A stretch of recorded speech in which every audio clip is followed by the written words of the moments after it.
হাই everyone, good morning. কি খবৰ চবৰ? আশা কৰোঁ চবেই ভালে আছা। আজি মই তোমালোকৰ কাৰণে আৰু এটা পটলৰ ৰেচিপি লৈ আহিলোঁ। এয়া তোমালোকে দেখা পাই আছা। মই পটলটো কাটি কেনে মানে অলপ হালধি নিমখ দি কেনে তেলত ভাজি আছোঁ। পটলটো মানে আধা বাকলি গুচাব লাগিব, আধা মানে ৰাখিব লাগিব। এনেকৈ লৈ কেনে অলপমান ছাইডবিলাক কাটি তেলত ভাজি আছোঁ। আৰু ইপিনে মুগ ডাল আছে যে, মুগ ডালটো অলপ ভাজি লৈ কেনে, বেছি ভাজিব নালাগে ৰংচুৱাকৈ, আৰু আধা ভাজি কেনে তাৰপিছত পানীত অলপ তিয়াই থৈছোঁ। এইপিনে পটলটো মানে ভাজা হৈয়ে গৈছে প্ৰায়, একদম মানে পূৰা সিজিব লাগিব পটলটো। এইখিনি মুগ ডালখিনি ধুই লৈছোঁ, পূৰা ধুনীয়াকৈ ভিজি গৈছে। এইপিনে মই পিঁয়াজ, মানে শুকান জলকীয়া, তেজপাত, দুটামান এলাচি, দালচেনি এইবিলাক চব ৰেডি কৰি লৈছোঁ। আজি মই মানে মুগ ডালেৰে পটলৰ মানে ৰেচিপিটো বনাম। মুগ ডাল দি কেনে কেনেকৈ পটল বনায় সেইটো দেখাম। এতিয়া পটলটো ভাজা হৈ গৈছে। এতিয়া পটলটো মই মানে বাতি এটাত লৈ আছোঁ।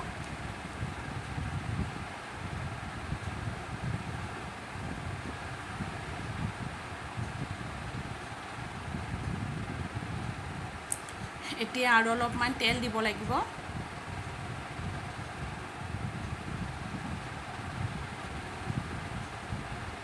আৰু অলপমান তেল দি দিছোঁ।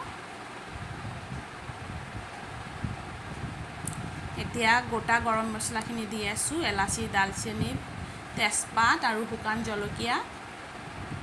অলপমান জিৰাও দিব পাৰে, গোটা জিৰা। মই আকৌ নিদিলোঁ, মই ইমান গোটা জিৰাৰ মানে গোন্ধটো ভাল নাপাওঁ।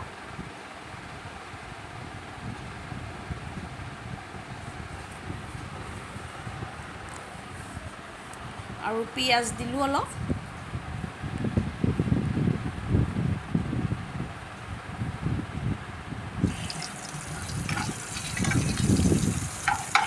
এতিয়া এইখিনি ভালকৈ ধুনীয়াকৈ একদম ৰংচঙীয়াকৈ ভাজি ল'ব লাগিব।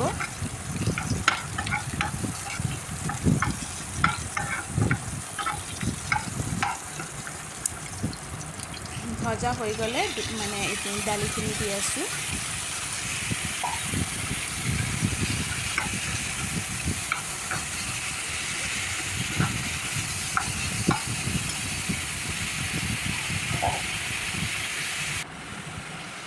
এতিয়া আদা নহৰু পেষ্ট কৰি লৈছোঁ, সেইখিনি দি আছোঁ। এনেই মানে খালী আদাটো অলপমান ৰুকি কেনে দি দিলেও ভাল হয়। খালী আদাটো সেইটো দিলে বেছি ভাল লাগে। মই আকৌ আদা নহৰু পেষ্ট কৰিছোঁ যদি এইখিনি দি দিলোঁ। আৰু আদাটো ৰুকি কেনে দিলে বেছি মানে চেণ্টটো ভাল হয়। এতিয়া নিমখ দি দিলোঁ।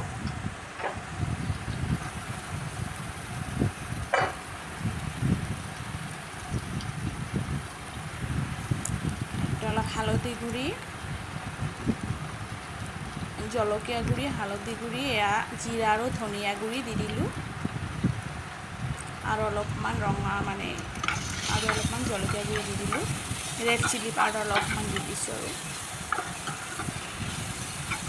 এতিয়া গোটেইখিনি মছলাটো ধুনীয়াকৈ ভাজি লৈ কেনে অলপমান পানী দিব লাগিব।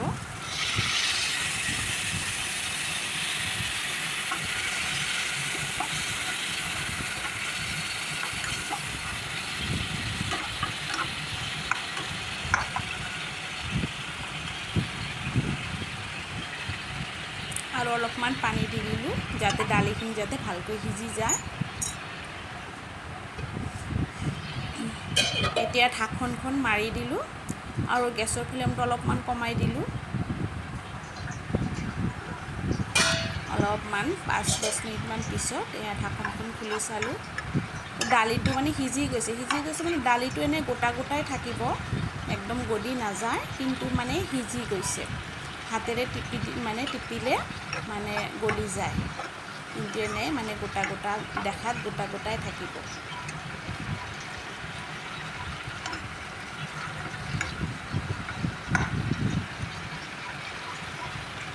এতিয়া ভাজা পটলখিনি দি দিলোঁ।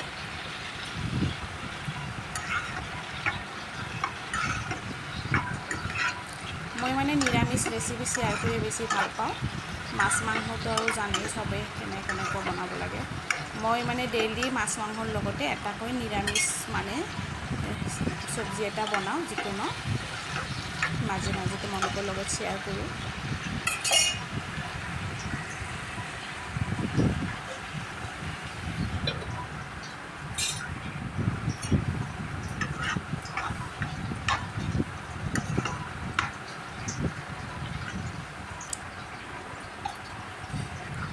এতিয়া অলপমান পানী দিব লাগিব, গৰম পানী দিলে বেছি ভাল হয়।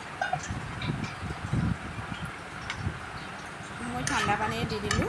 আৰু যোনে মানে অলপ মানে মিঠা মিঠা ভাল পায় সিহঁতে অলপমান চেনি দিব পাৰে, চাহ চামুচেৰে মানে আধা চামুচমান চেনিটো দিলে অলপমান চব্জিটো মিঠা মিঠা হয়, জ্বলা জ্বলা ভাল লাগে। মই আকৌ চেনি নাখাওঁ কাৰণে চেনি দিয়া নাই। এতিয়া এটা কেঁচা জলকীয়া ফালি কিনে দি দিলোঁ।